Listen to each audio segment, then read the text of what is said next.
नमस्ते। विगत सत्र में हमने विद्यया अमृतम अश्नुते इस शीर्षक के साथ जो पाठ पढ़ा था उसके 4 मंत्र हम विगत सत्र में अध्ययन कर चुके हैं। आपकी स्मृति में पुनः एक बार जागृति आ जाए इसलिए मैं उन श्लोकों को, उन मंत्रों को एक बार फिर से आपके सामने पढ़ रही हूँ।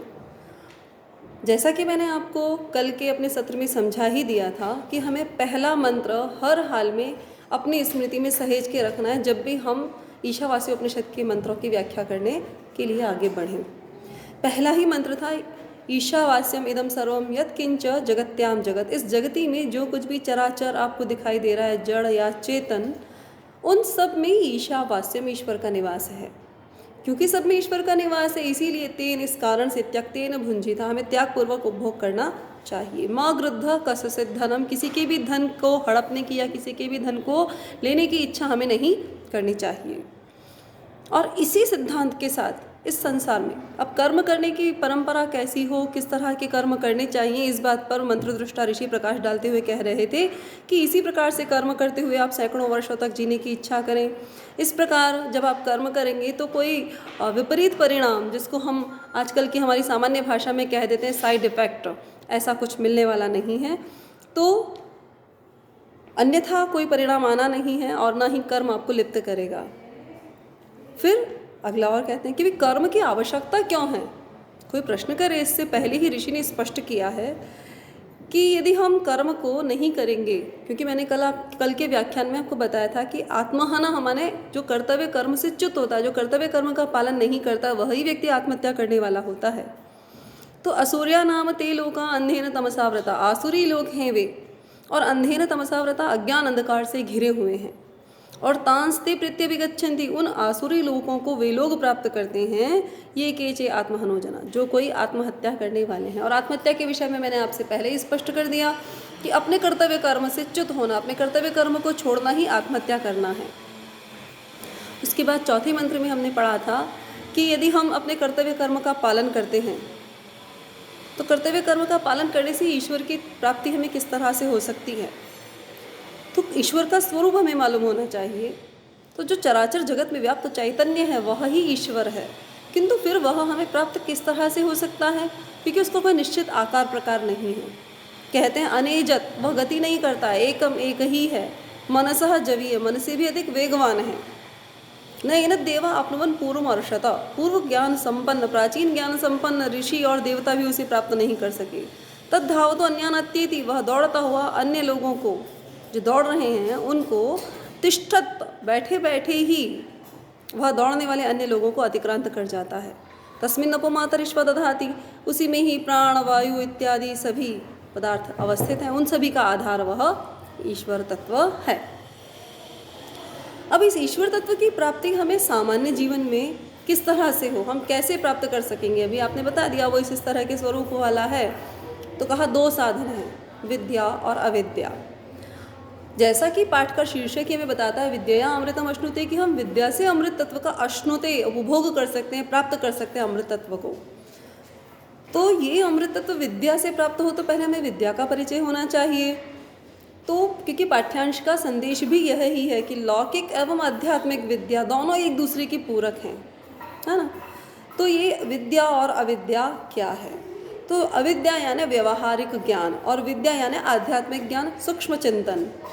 ठीक है, तो इसीलिए इन्होंने अभी बात अपनी स्मृति में स्थिर कर लीजिए। विद्या माने आपको क्या समझना है, आध्यात्मिक ज्ञान अथवा सूक्ष्म चिंतन, और अविद्या माने व्यवहारिक ज्ञान, जैसा कि आपके यहाँ टिप्पणी में भी, आपकी पुस्तक में भी दिया हुआ है। और अन्य ग्रंथों में जब हम शंकराचार्य आदि की टीका पढ़ते हैं ईशावास्य उपनिषद की, तो वहाँ भी हम यही पढ़ते हैं कि आध्यात्मिक ज्ञान जो है वह तो है अपने अविद्या तो लौकिक ज्ञान, संसार का निर्माण कैसे हुआ, सूक्ष्म तत्व क्या हैं, उन वो सब कुछ। लेकिन आध्यात्मिक ज्ञान जो प्रदान करती है वह है विद्या, यानी वास्तविक विद्या वह है। सा विद्या या विमुक्त, ये विद्या वह ही है जो विमुक्ति की ओर ले जाए, मोक्ष को प्राप्त कराए।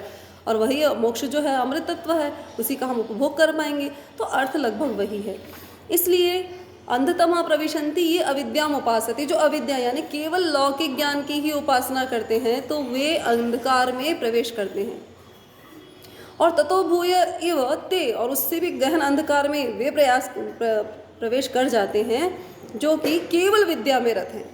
तो इससे तात्पर्य यह निकला कि विद्या और अविद्या दोनों एक दूसरे के दो पहलू हैं जिन्हें दोनों को ही जानना आवश्यक है। देखिए, क्योंकि हम संसार में रह रहे हैं इसलिए हमें लौकिक ज्ञान भी होना आवश्यक है, पर क्योंकि इस देह का उद्देश्य क्या है, परम तत्व की प्राप्ति, जो ईश्वर इस संपूर्ण संसार में व्याप्त है उसका ज्ञान हमें हो जाए। और उसका ज्ञान कैसे हो, तो उसके लिए हमें विद्या का आश्रय लेना पड़ेगा। इसलिए कहा जो केवल अविद्या की उपासना करते हैं वो अज्ञान अंधकार में जाते हैं, लेकिन जो केवल विद्या में ही रत हैं वो उससे भी गहन अंधकार में चले जाते हैं।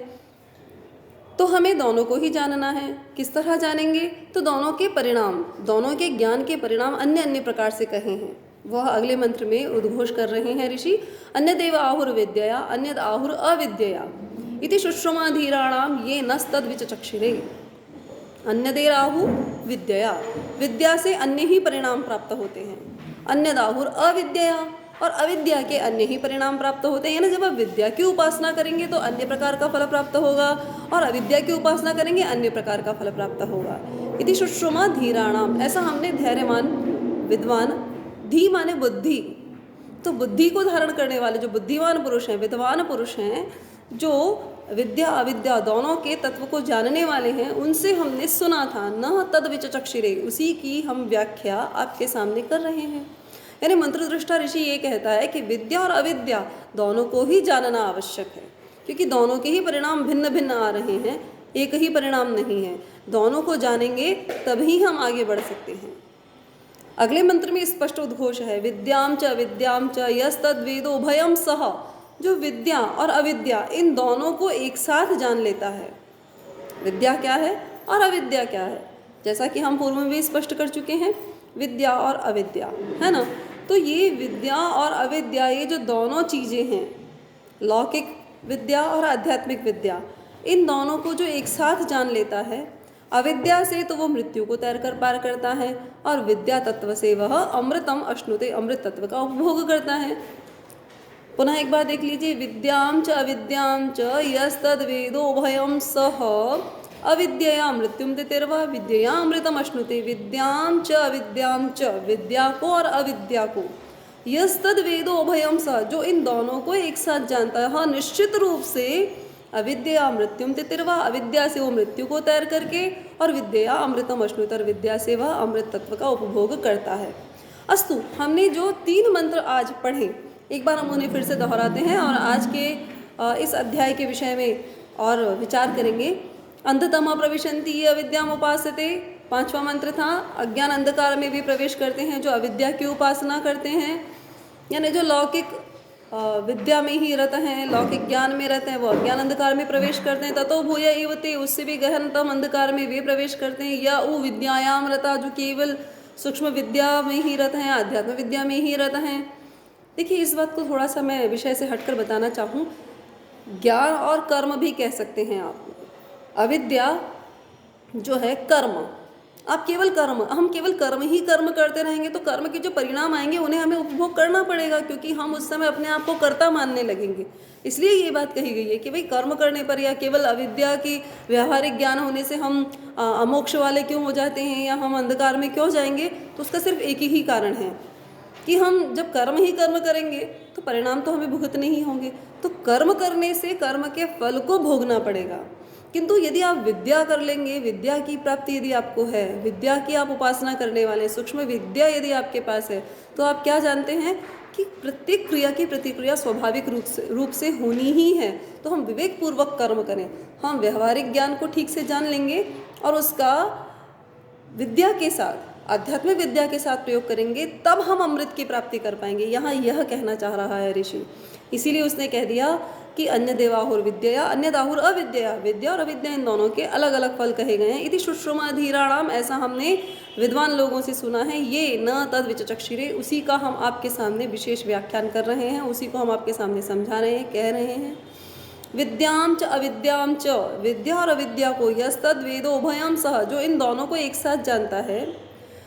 अविद्या मृत्युम तिर्वा, अविद्या से वो मृत्यु को तैर करके, विद्या अमृतम अश्नुते, विद्या के माध्यम से वह अमृत तत्व को प्राप्त करता है। देखिए, अब जो कक्षा में अध्ययन करने वाले छात्र छात्राएं हैं वह यदि चाहते हैं प्रश्नों के उत्तर, तो मैंने आपको जैसा कि पहले भी विनम्र निवेदन किया था, आपकी जो भी जिज्ञासाएं हैं आप मुझसे पूछिएगा। कमेंट बॉक्स में मैं आपको उसके जवाब ज़रूर से दूंगी। अभी भी आपसे यही कहूँगी, क्योंकि यदि मैं प्रश्नोत्तरों को यहाँ पर वीडियो के माध्यम से मैं सॉल्व करने लग गई, उनका समाधान करने लग गई, तो हो सकता है बहुत लंबे लंबे हो जाएंगे। और क्योंकि मैं ऐसा चाह रही हूँ कि संस्कृत विषय में, संस्कृत भाषा में सबकी रुचि बढ़े, इसलिए ये सभी के लिए मैं प्रयासरत हूँ। आपके सहयोग की अपेक्षा है। तो मैं चाहूँगी कि केवल आप जो संदेश इन संकलनकर्ताओं ने इतने सुंदर सुंदर शीर्षकों को चयनित करके शाश्वती में डाला है, तो हम उनको सीखें, समझें और संस्कृत विषय में सबकी रुचि जागे। ये भी मेरा एक प्रयोजन है, यह ही प्रयोजन है मुख्यतः। तो इसलिए मैं प्रश्नों को कमेंट बॉक्स के माध्यम से ही सॉल्व करना चाहूँगी, उनका समाधान वहीं दूंगी। आप लोग को जो भी समस्या है आप मुझे वहाँ पूछिए, मैं आपको जवाब दूंगी। अब हम बात करते हैं कल के विषय की, है ना। कल का हमारा जो विषय रहेगा, कल का जो हमारा शीर्षक रहेगा, उसको हम कैसे जानें, कैसे समझें। क्योंकि आपकी जो पुस्तक है उसमें यदि हम इसी विषय पर बात करते हैं, उपनिषद के विषय में, ईशोपनिषद के बारे में ही, तो बहुत कुछ विशाल वर्णन यहाँ किया हुआ है, बहुत अच्छा समझाया हुआ है और बहुत गहन इसका चिंतन मनन किया गया है कि ये विद्या विद्या क्या है, कठोपनिषद में कैसे विद्या विद्या का वर्णन किया गया है और भगवद गीता में कैसे विद्या विद्या के बारे में कहा गया है, ये सारा वर्णन है। अगले सत्र में हम द्वितीय पाठ के बारे में पढ़ेंगे, जानेंगे, समझेंगे, जिसका शीर्षक रहेगा रघु कौत्स संवाद। तो रघु कौत्स संवाद जो हम पढ़ेंगे, बहुत ही उत्तम ग्रंथ है, महाकवि कालिदास विरचित रघुवंशम, उस महाकाव्य का एक अंश है। पंचम सर्ग से संकलित रघु कौत्स संवाद है, जो हमें अध्ययन के रूप में कल देखना, जानना, समझना है। जो मेरे साथ साथ अध्ययन कर रहे हैं शाश्वती के माध्यम से, तो वह विद्यार्थी, उनसे मेरा अनुरोध रहेगा कि एक बार अपने अध्याय को देख ले, पढ़ लें, तो जब मैं अगली बार आपको पढ़ाने के लिए उपस्थित हूँ तो आपको बड़ी सुविधा रहेगी, ऐसी भावना है मेरी। तो रघु कौत्स संवाद कल हम पढ़ेंगे। तब तक के लिए बहुत बहुत धन्यवाद, सभी शुभकामनाओं के साथ नमस्ते। फिर मिलते हैं अगले वीडियो में।